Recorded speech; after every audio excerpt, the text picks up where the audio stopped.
أعوذ بالله من الشيطان الرجيم بسم الله الرحمن الرحيم ومن يطع الله والرسول فأولئك مع الذين أنعم الله عليهم من النبيين والصديقين والشهداء والصالحين وحسن أولئك رفيقا ذلك الفضل من الله وكفى بالله عليما صدق الله العظيم۔ معزز سامعین، بزرگوں، پیارے بھائیوں، ان آیات میں بہت ہی اہم مضمون بیان کیا گیا ہے۔ اگر اسی کو اپنی زندگی میں ہم لوگ لے آئیں تو ہماری دنیا بھی بن جاوے اور آخرت بھی بن جائے۔ ترجمہ کیا ہے آیت کا؟ جو لوگ اللہ اور رسول صلی اللہ علیہ وسلم کی اطاعت کریں گے وہ ان لوگوں کے ساتھ ہوں گے جن پر اللہ تعالیٰ نے انعام کیا ہے، احسان کیا ہے، یعنی انبیاء کرام علیہ السلام، صدیقین، شہداء اور صالحین۔ وَحَسُنَ أُولَئِكَ رَفِيقًا، یہ کتنے ہی اچھے دوست ہیں، کتنے ہی اچھے رفیق ہیں۔ ذَلِكَ الْفَضْلُ مِنَ اللَّهِ، وہ مرافقت، ان لوگوں کے ساتھ رہنا یہ اللہ کا فضل ہے۔ وَكَفَى بِاللَّهِ عَلِيمًا، اور اللہ تعالیٰ کافی ہے علم والا ہونے کے اعتبار سے، اللہ ہی تعالیٰ کافی ہے جو علیم ہے، جاننے والا ہے۔ دیکھیے اوپر کی جو آیتیں ہیں ان تمام آیتوں میں اللہ اور اس کے رسول کی اطاعت کا ایک مضمون شروع ہوا تھا۔ اللہ کی اطاعت کرو، اللہ کے رسول کی اطاعت کرو، علماء کی، گورنروں کی اطاعت کرو، اگر کوئی معاملہ ہے تو قرآن اور حدیث کے سامنے لے جاؤ اور پھر اس کو سولو کرو۔ ہم مسلمان ہیں، ہمارا ایمان ہے اللہ پر، اس کے رسول کے اوپر، اس کی کتاب کے اوپر، لہذا ہمارا جو بھی مسئلہ آئے گا وہ انہی سے حل ہوگا، کیونکہ ہم نے اپنا دل دے دیا ان کو۔ ایمان کا کیا مطلب ہوتا ہے؟ سرنڈر، اسلام کا یہی معنی، سرنڈر ہوتا ہے۔ اس کے بعد اللہ تعالیٰ نے فیصل رسول کو بنانے کو بتایا کہ رسول کو فیصل بنا دو، اپنا کوئی بھی معاملہ ہوگا رسول کے پاس فیصلہ کرانا ہے۔ جب تک حضور زندہ تھے وہاں تک حضور کے پاس، حضور دنیا میں آج نہیں ہماری نظروں کے سامنے، تو ان کی حدیثوں کے ذریعے فیصلہ کرایا جائے گا۔ اس کے بعد پھر اللہ تعالیٰ نے یہ بھی فرمایا کہ دیکھو رسول کو اسی لیے بھیجا جاتا ہے کہ ان کی اطاعت کی جائے۔ رسول اس لیے نہیں بھیجا جاتا کہ بس ان کو ان کے نام کے اوپر جمع ہو جاؤ، یا یہ کہ ان کی پیدائش منا لو یا ان کی وفات منا لو، اس لیے نہیں۔ رسول تو اس لیے ہوتا ہے کہ لوگوں کی زندگی بنے۔ اب اس آیت میں بھی اسی مضمون کو بیان کیا۔ جو لوگ اللہ اور اس کے رسول کی اطاعت کریں گے وہ نبی، صدیق اور شہداء اور صالحین کے ساتھ ہوں گے۔ یہ بہترین دوست ہیں، بہترین رفیق ہیں۔ یہ آیت کیوں نازل ہوئی؟ اس کا بیک گراؤنڈ کیا ہے؟ کیا وجہ تھی کہ اللہ تعالیٰ نے یہ آیت نازل فرمائی؟ اس کو کہتے ہیں شان نزول، عربی میں اس کو سبب نزول کہتے ہیں۔ مختلف واقعات نقل کیے جاتے ہیں۔ ایک روایت یہ ہے کہ حضرت ثوبان رضی اللہ تعالیٰ عنہ جو حضور صلی اللہ علیہ وسلم کے آزاد کیے ہوئے غلام تھے، آپ صلی اللہ علیہ وسلم کے پاس آئے، حلیہ بدلا ہوا تھا، چہرہ ان کا لٹکا ہوا، بدن آپ کا کمزور۔ حضور صلی اللہ علیہ وسلم نے پوچھا بھائی کیا حال ہے؟ کہا حضور مجھے کوئی تکلیف نہیں ہے، نہ کوئی درد ہے، نہ جسم میں کوئی پریشانی ہے، ایک بات ہے، جب میں آپ کو دیکھتا نہیں تو مجھے شوق ہوتا ہے آپ کو دیکھنے کا، آپ سے مجھے اتنی محبت ہے، اور کبھی کبھی تو مجھے وحشت ہو جاتی ہے، آپ سے نہیں ملتا تو اتنی بے چینی ہو جاتی ہے، یہاں تک کہ آپ کو دیکھتا ہوں تو چین پڑتا ہے مجھے، کبھی کبھی میں آخرت کو یاد کرتا ہوں تو ایسا ہوتا ہے کہ مجھے ڈر لگتا ہے کہ وہاں پر میں آپ کو نہیں دیکھ سکوں گا تو کیا ہوگا، مجھے ایسا ہوتا ہے، اس لیے کہ آپ تو نبی ہیں، اور نبی کا درجہ تو بہت اونچا ہوتا ہے، سب سے اونچا، خدا کے بعد اگر کسی کا درجہ ہے تو نبی کا، اور سارے نبیوں میں ہمارے نبی کا درجہ اونچا، تو آپ تو جنت میں اونچے اونچے درجے پہ ہوں گے، اور اگر میں جنت میں داخل ہو بھی گیا پھر بھی آپ کے درجے سے تو نیچے ہی رہوں گا، تو وہاں کیسا ہوگا دیکھنے کا، آپ سے ملاقات کرنے کا، اور اگر جنت میں داخلہ نہیں ہوا تب تو دیکھنے کا سوال ہی نہیں ہوگا، کبھی نہیں دیکھ سکوں گا۔ اللہ تعالیٰ نے یہ آیت نازل فرمائی کہ جو اللہ کی اور اس کے رسول کی اطاعت کرے گا وہ نبیوں کے ساتھ ہوگا، صدیقین کے ساتھ ہوگا، شہداء کے ساتھ اور صالحین کے ساتھ ہوگا۔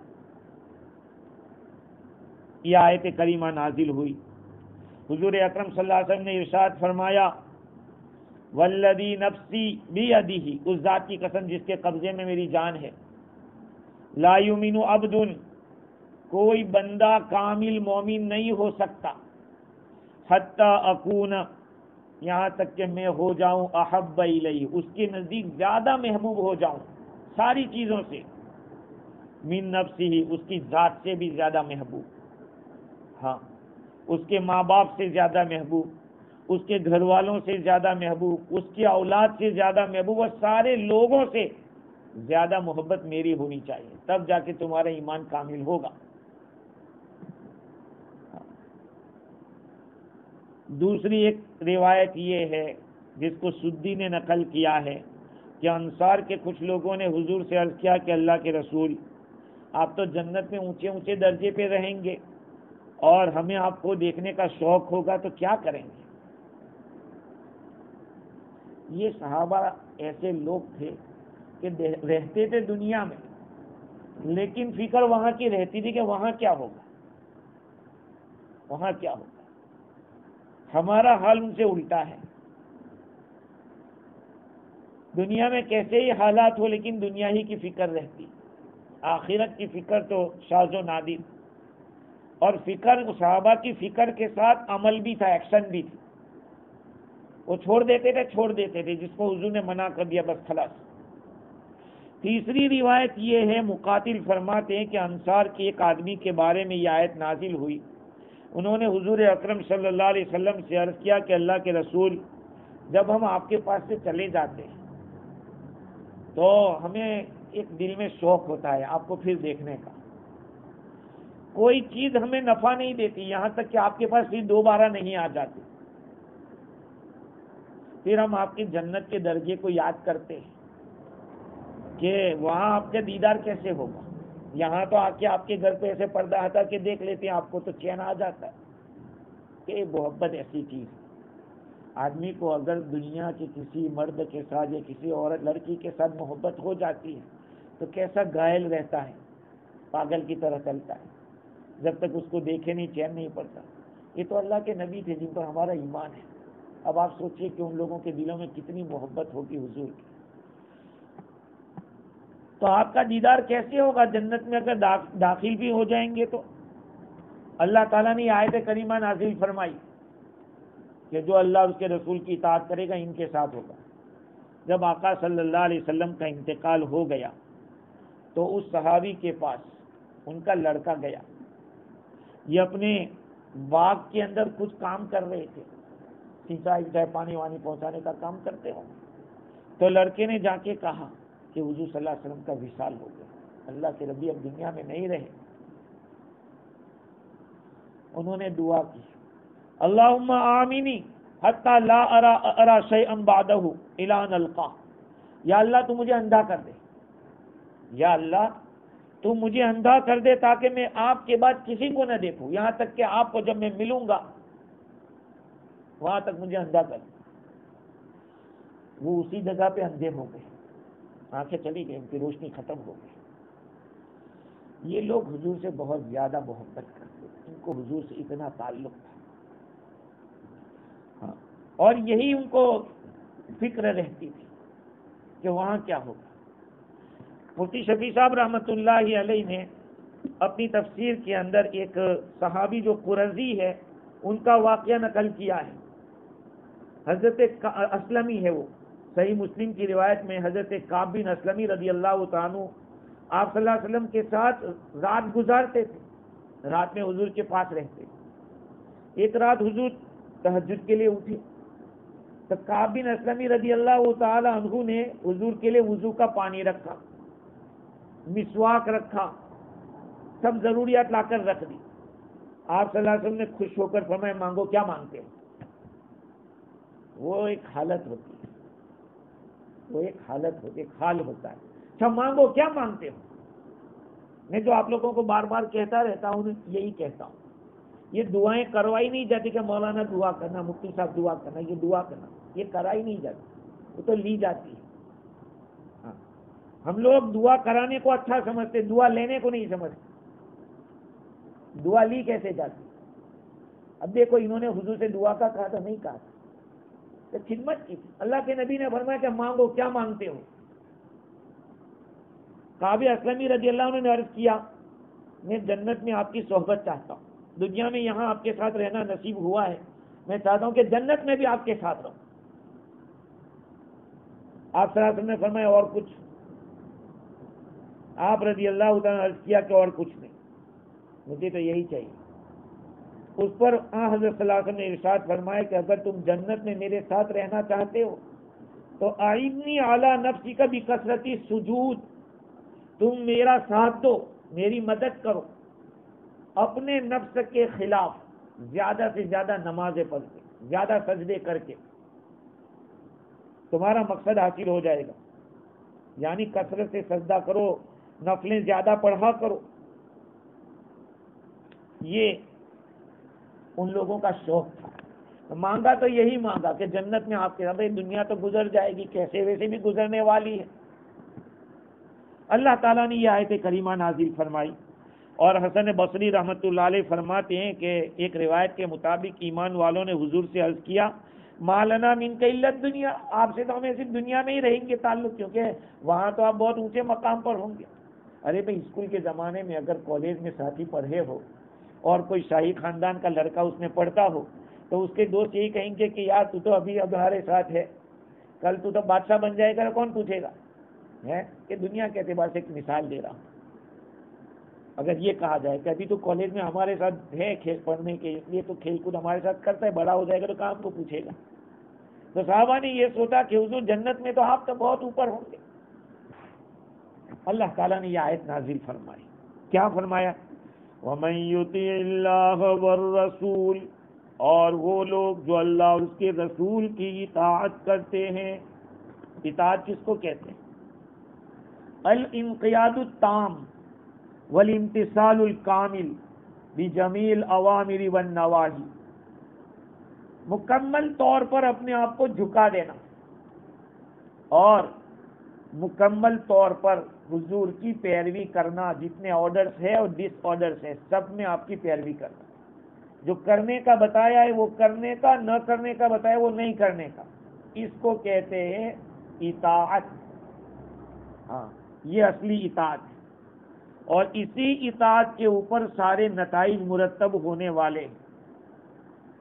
تو جو بھی اللہ اور اس کے رسول کی اطاعت کرے گا، تفسیر روح البیان میں لکھا ہے کہ ایمان والوں کو اس آیت کریمہ میں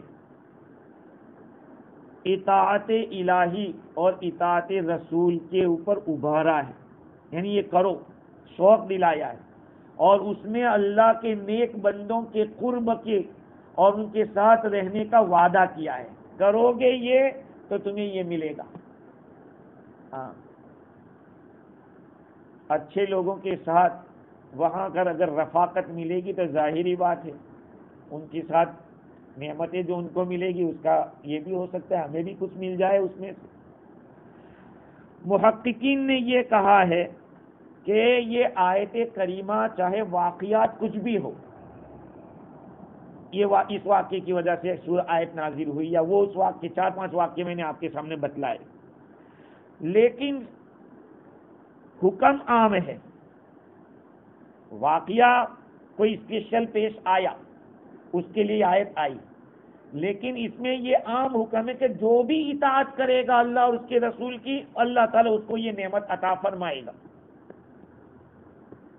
اس لیے ہر مکلف آدمی کو چاہیے کہ اللہ اور اس کے رسول کی اطاعت کرے تاکہ یہ مراتب جو درجات ہیں وہ نصیب ہو۔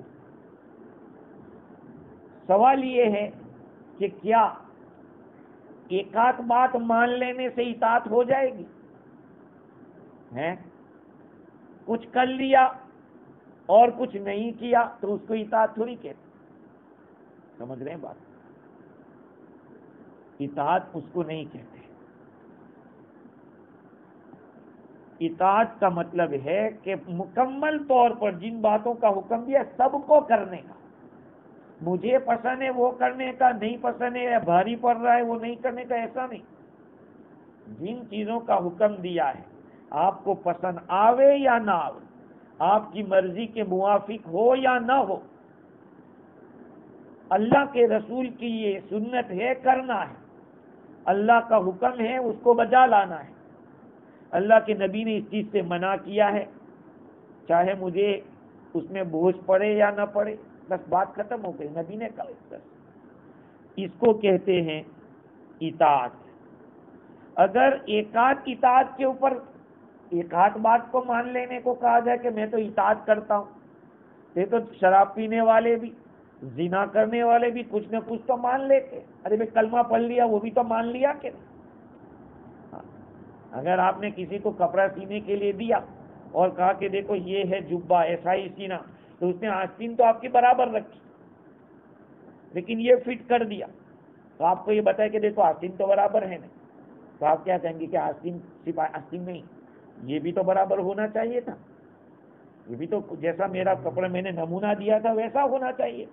بس ایسے ہی دین کا معاملہ ہے، اطاعت کا معاملہ ایسا ہی ہے کہ کچھ کر لینے سے مکمل اطاعت نہیں ہوگی۔ اطاعت تو یہ ہے کہ جو حضور نے فرمایا ہے، جو کیا ہے وہ کرنا ہے۔ اب دیکھیے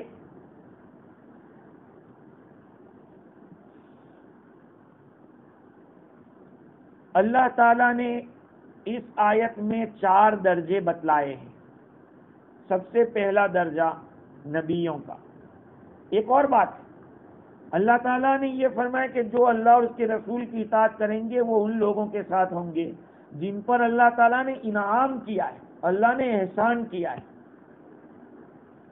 وہ کون ہیں؟ انبیاء، صدیقین، شہداء اور صالحین، یہ 4 ہیں۔ آج ہم تو کسی کو بہت زیادہ بڑی مہنگی گاڑی میں گھوم رہا ہو اور بڑے بنگلے بنا کے بیٹھا ہو اور خوب بڑا بینک بیلنس، اور بڑا احسان کیا اس پر اللہ نے ارے احسان یہ ہے، انعام اس کو کہتے ہیں، اس کا کوئی ٹھکانہ نہیں۔ یہ تو کل نبی ہو، ایک جھٹکا آوے تو ختم۔ دنیا کی چیزیں تو ایسی ہے، اور یہ آخرت کے اندر کام آنے والی چیزیں ہیں۔ جن لوگوں کا نام لیا انبیاء علیہ السلام، کون ہیں انبیاء علیہ السلام؟ جن کو اللہ تعالیٰ نے اپنے اور اپنے بندوں کے بیچ میں ایک واسطہ بنایا ہے۔ نبی کا کام کیا ہے؟ ادھر سے لینا ادھر دینا ہے، اللہ سے پیغام لینا امت کو دینا، یہ نبی کا کام۔ اور یہ بھی بات یاد رکھیں، نبی محنت سے نہیں بنا جاتا۔ کوئی آدمی سوچے کہ میں خوب محنت عبادت کروں نبی بن جاؤں، قیامت تک کوئی نہیں بنے گا۔ آج تک جتنے بھی انبیاء علیہ السلام آئے 1,24,000 کم و بیش، وہ سب کے سب سلیکٹڈ تھے، کوئی الیکٹڈ نہیں تھے۔ دین میں الیکشن نہیں ہوتا ہے، سمجھے؟ ہاں، سلیکشن ہوتا ہے۔ اللہ تعالیٰ نے ان لوگوں کو سلیکٹ کیا تھا۔ ہاں، اگر آدمی محنت کرے تو صالح بن سکتا ہے، شہید بن سکتا ہے، صدیق تک پہنچ سکتا ہے، لیکن نبی کا نبوت کا معاملہ ہے جہاں تک کوئی محنت سے نبی نہیں بن سکتا. وہ تو اللہ نے جس کو دے دیا دے دیا، وہ تو منتخب لوگ تھے. تو سب سے پہلے نمبر پر انبیاء علیہ السلام، اور دوسرے نمبر پر صدیقین. صدیق کس کو کہتے ہیں؟ جس کے پاس ہر چیز میں صدق ہو. صدق کے معنی سچائی. صادق اس کو کہتے ہیں جس کی زبان میں سچائی، یہ تو صادق ہے. اور ایک ہے صدیق، جس کی زبان میں بھی سچائی، جس کے عمل میں بھی سچائی، جس کے حال میں بھی سچائی، اقوال میں، افعال میں اور احوال میں، تینوں میں سچائی پائی جائے اس کو صدیق کہتے ہیں. اور دیکھو نبی اللہ تعالیٰ نے جن کو نبوت سے نوازا ان میں سب سے اوپر درجے پر میرے اور آپ کے آقا ہیں حضور صلی اللہ علیہ وسلم. صدیق اس سے دوسرے درجے پہ. ان میں سب سے بڑا صدیق کون؟ حضرت ابو بکر صدیق رضی اللہ تعالی. صدیقین کے سردار ہیں وہ، جنہوں نے دین کے معاملے میں تصدیق کرنے میں ادھر ادھر نہیں کیا. تصدیق کے معنی ماننا، ماننے میں ادھر ادھر والی بات. حضور نے فرمایا بس بات پڑا. حضرت علی رضی اللہ تعالی عنہ بھی پہلے ہیں اس معاملے میں کہ ایمان لائے، بچے تھے، لیکن دونوں میں فرق ہے. صدیق اکبر مردوں میں پہلے ایمان لانے والے ہیں، لیکن حضرت علی اور حضرت صدیق اکبر کے ایمان میں بہت بڑا فرق ہے. کیا فرق ہے؟ یہ تو مرد ہو کر ایمان لائے تھے. بچے کے عمل کو کوئی دیکھتا نہیں ہے کہ بچہ کیا عمل کر رہا ہے، بچے کے عمل کو کوئی آدمی اپنا نمونہ نہیں بناتا. ایک بات. دوسری بات یہ کہ وہ تو حضور کے گھر پلے ہوئے تھے حضرت علی، اس لیے وہ ایمان لاوے تو وہ تو لانا ہی چاہیے. صدیق اکبر حضور کے کوئی بہت قریبی رشتہ دار نہیں تھے. ایک بات. اور دوسری بات یہ ہے کہ انہوں نے ایمان لا کر وہ کام کیا کہ بڑے بڑے صحابہ کو حضور کی خدمت میں لا کے رکھ دیا ہے کہ نہیں. حضرت عثمان رضی اللہ عنہ، حضرت طلحہ، بڑے بڑے صحابہ کو انہوں نے وہ کام کیا. ظاہری بات ہے حضرت علی رضی اللہ عنہ بچے تھے، اگر وہ لوگوں کو دعوت دینے جاتے تو ان کی بات کا کیا اثر پڑتا؟ بچے تھے. لیکن صدیق اکبر تو ایک بڑے تاجر آدمی، اور وہ بھی رشتہ دار نہیں، دور کے رشتہ دار. اور تیسری بات یہ ہے کہ لوگوں کے اندر ان کا ایک مقام تھا، اس لیے صدیق اکبر رضی اللہ تعالیٰ عنہ کا مقام اونچا ہے. اور حضور کے بعد اگر کوئی خلافت کے لائق تھا تو وہی تھے. یہ شیعہ لوگ نہیں مانتے تو جاوے چولہے میں کیا جاوے، وہ جاوے چولہے میں کیا کریں گے. نہیں مانتے تو اتنی کھلی ہوئی بات ہے کہ حضور نے اپنی جگہ ان کو امام بنایا. حضور نے امیر حج بنا کر بھیجا مکہ مکرمہ اپنی طرف سے، حضور نے اپنی حیات میں بھیجا. تو اس سے آگے کیا چاہیے؟ آدمی اپنے بعد جو بننے والا ہوتا ہے اس کو کام سونپتا ہے کہ یہ کر دینا، یہ کرنا، تو لوگ سمجھ جاتے ہیں کہ اب ان کے بعد انہی کا نمبر ہے. اور صحابہ کرام حضور کے زمانے میں صدیق اکبر کو حضور کے بعد سمجھتے تھے. خیر وہ ایک الگ ٹاپک ہے، لیکن آپ کے ذہن میں، ایک مسلمان کے ذہن میں یہ بات ہونا ضروری ہے.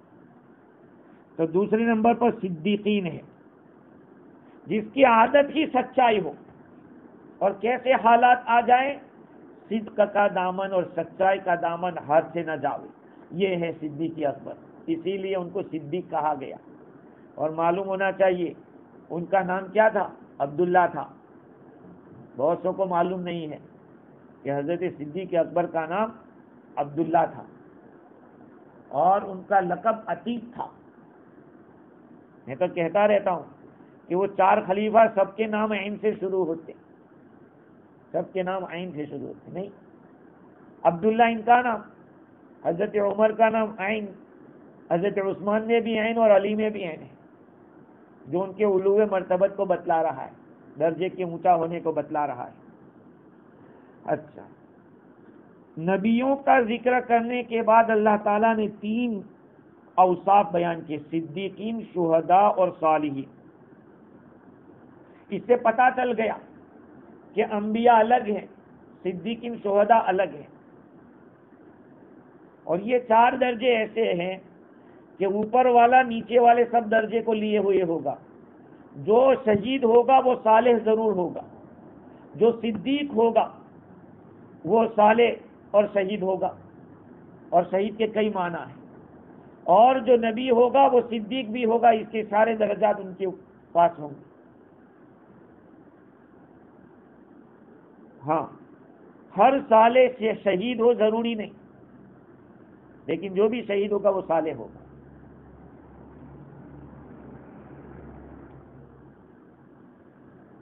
دوسرے نمبر کی صفت ہے صدیق ہونا، اور تیسرے نمبر کی ہے شہید ہونا۔ شہید کون ہے؟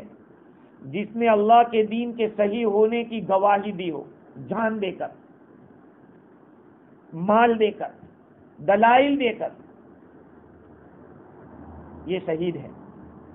جان دے کر، مال دے کر، یا دلائل کے ذریعے، وہ بھی شہید ہے۔ حضور صلی اللہ علیہ وسلم نے پوچھا تھا کہ شہید کس کو کہتے؟ جو جان دے دے۔ تو اس امت میں شہید بہت کم رہے گی۔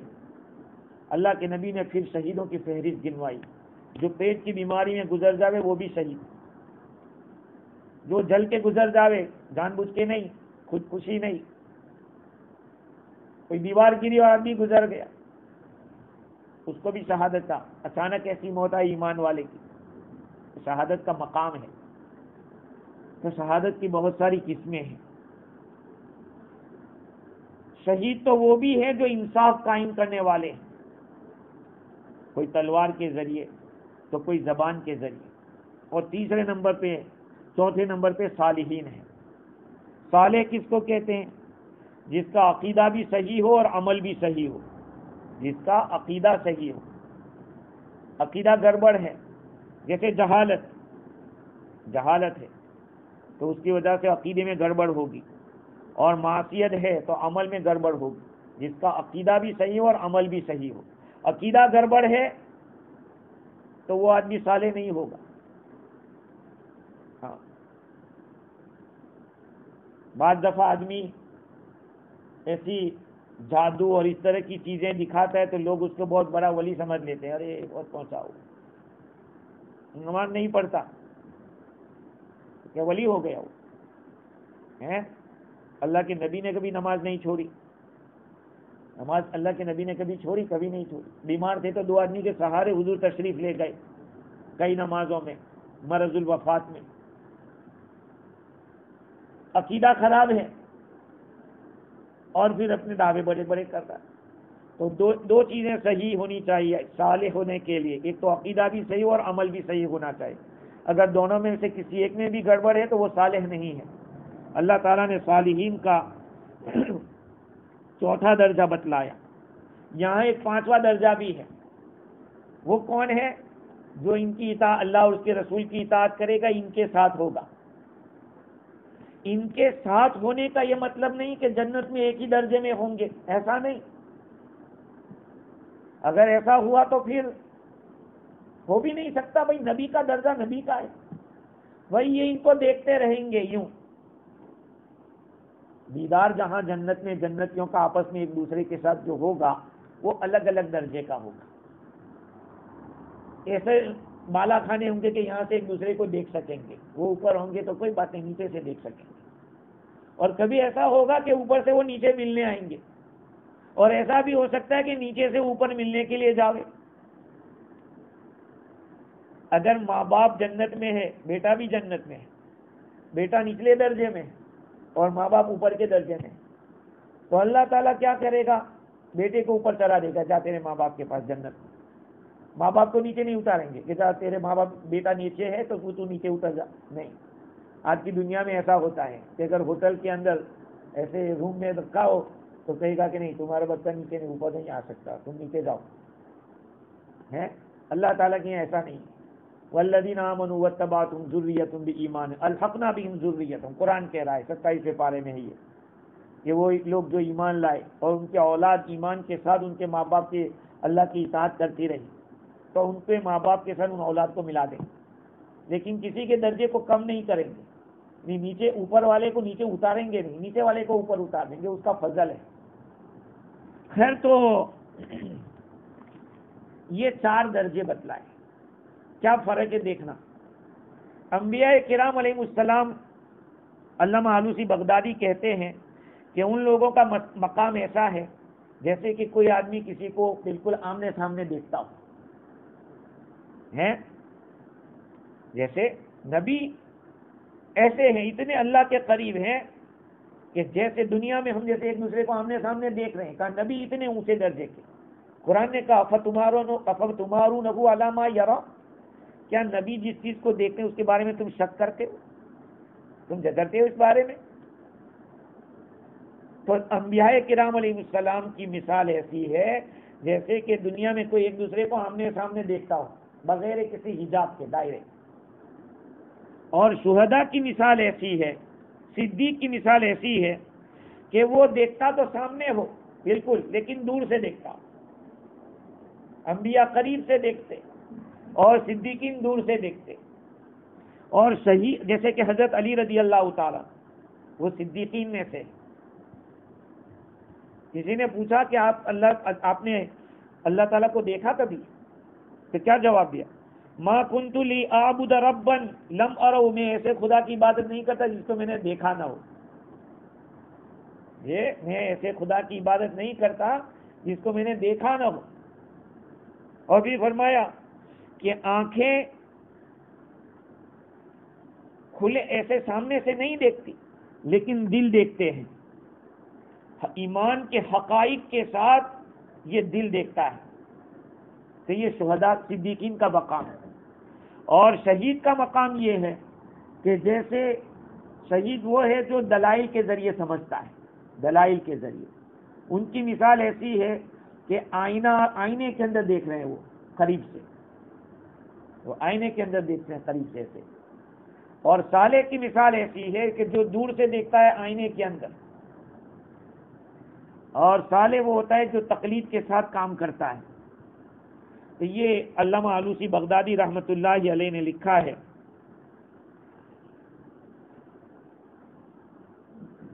تفسیر روح البیان میں لکھا ہے کہ اس آیت میں اشارہ اس بات کی طرف ہے کہ بندے کو کم از کم صالح کے درجے سے تو پیچھے ہٹنا ہی نہیں چاہیے. کم از کم صالح کا درجہ تو لے ہی لینا چاہیے، اور اپنی صلاح کو مکمل کرنے کے لیے کوشش کرنی چاہیے. دھیرے دھیرے ترقی کرے، دھیرے دھیرے.